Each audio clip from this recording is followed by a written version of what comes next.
town, your team, your school. This is Channel 3's Friday Night Frenzy. It's like the good old days. We had a top 10 ranked Big East matchup inside Gamble Pavilion tonight between UConn and St. John's. We'll have a live report from Stores coming your way in just a few minutes. From our broadcast studio in Rocky Hill, welcome to Friday Night Frenzy, the winter edition, right here on Channel 3. Good evening, everyone. I'm Dan Booth. Mark Robbins will be joining us from Stores coming up in just a few minutes, but we want to begin tonight with our Friday Night Frenzy Game of the Week. You voted for it, and you got it. Portland and Coggins in a boys basketball battle from Durham. Let's dive into this one because both teams are hoping to make big playoff runs when that time rolls around. But with the game on hand, Coggins gets things going early with a nice play by Aiden Oswald. He gets the bounce pass inside and then gets the tough layup to fall through traffic right there, giving the Blue Devils an early lead. Shortly after that, they started getting hot from three-point land. Isaiah Rosario gets that pass, sets his feet, and knocks that three down. Coggins was in control, but here comes Portland. Nick Oliva, he is out of there with that shot right there, and then gets those 2 points inside right there for the Highlanders, cutting into that deficit. Portland's defense really helped them stay afloat in this game. That steal by Aaron Charleglio ends up putting them in a good position there down the stretch for both teams going at it in our game of the week. But when it was all said and done, Coggins had the edge. Their three-point shots right there for the Blue Devils helped them seal the victory. Coggins picks up an important win on their home floor, 64-56. Quinn Pramberger was on the call, and he had the post-game duties as well. Now, Portland, they applied a little bit of a press in the second half. Was really tough for you guys. What were you telling your team in order to hold on to the lead? Kind of just stay the course. We have a lot of seniors, a lot of senior leadership, so, shouldn't be rattled by stuff, but, they have a great defensive presence. Their pressure is really good. But, with seniors, we just kind of take a deep breath coming out of a timeout and just kind of handle business. Let's drive over to Newington, where the Nor'easters were trying to freeze the Southington Blue Knights, who have been on fire lately. Late in the third, Andrew Maurikas gets to the corner, and he drives baseline, going for that reverse right there.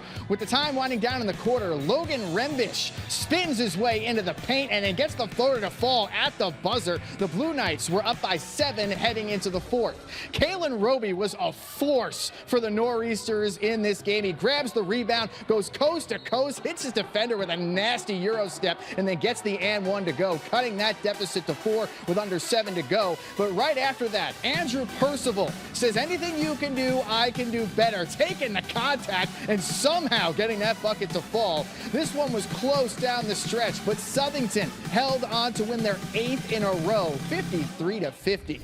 With the first game between Weaver and Hartford Public was 100 years ago, way back in 1925, and with the series tied at 98 wins apiece, the Beavers and the Owls hit the court to renew their classic rivalry. As expected, this was a back-and-forth game early on. The Beavers are on the break, and Elton Tomlinson puts it up and in. Moments later, the three-point contest began. Eric Guy gets that one to go. He is, in fact, the guy. And it might be Friday night, but the bank is still open for Tyrese Maldonado for 3 right there. The Beavers are up by 2, and the Owls' next possession, Eric Guy takes the contact. A nice acrobatic layup right there, tying the game once again. Avanya Womack has 0 plans of losing this game, as you can see from that three-pointer that he just made, putting the Beavers back on top. Weaver takes the lead in the 100-year series, 74-69.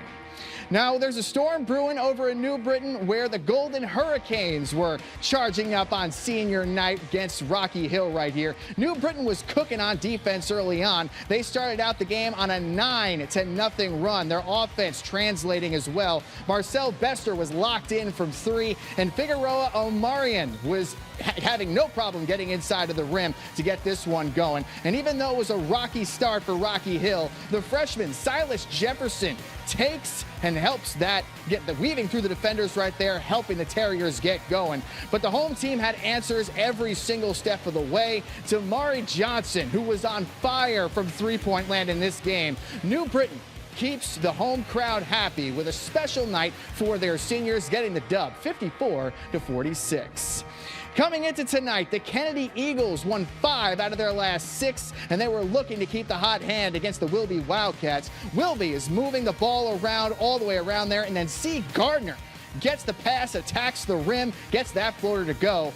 Now back comes Kennedy. The Eagles are pushing it up the floor, and some good ball movement helped them set up Terrence Morrison for the jumper, but then we continue to putting the Eagles on top right there. Now off the miss, Amir Neely ends up grabbing this rebound here, and then in traffic gets this, fights his way in the paint. Look at that. That's how you box out on the outside right there, putting it back up and in. The pressure from the Eagles, that just swung this whole game in their momentum, their way, with the momentum swinging in their favor. Tyler Morrison gets the steal and slides in for the easy layup. Now we're still waiting for this final score, so if you happen to have it, please email us at WFSB.com.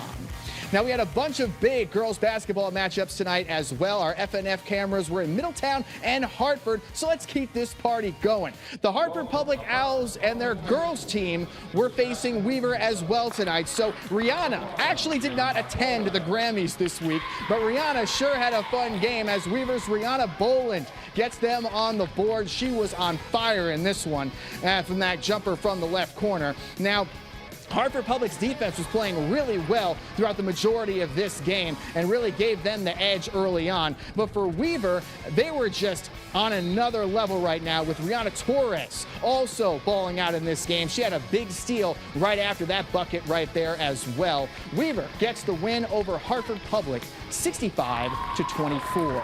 The Prince Tech Lady Falcons were looking for win number 13 on the season against Vinyl Tech. The Hawks were trying to pull off the upset, but Prince Tech brought the shooter's touch straight off the bus. Cruz was knocking that one down from the corner, and then it just continued to pile on here from Prince Tech. They were dialed in. Fernanda Frosto was also doing a great job with her jumper as well. Prince Tech gets their 13th win of the season, beating Vinyl Tech 60-10.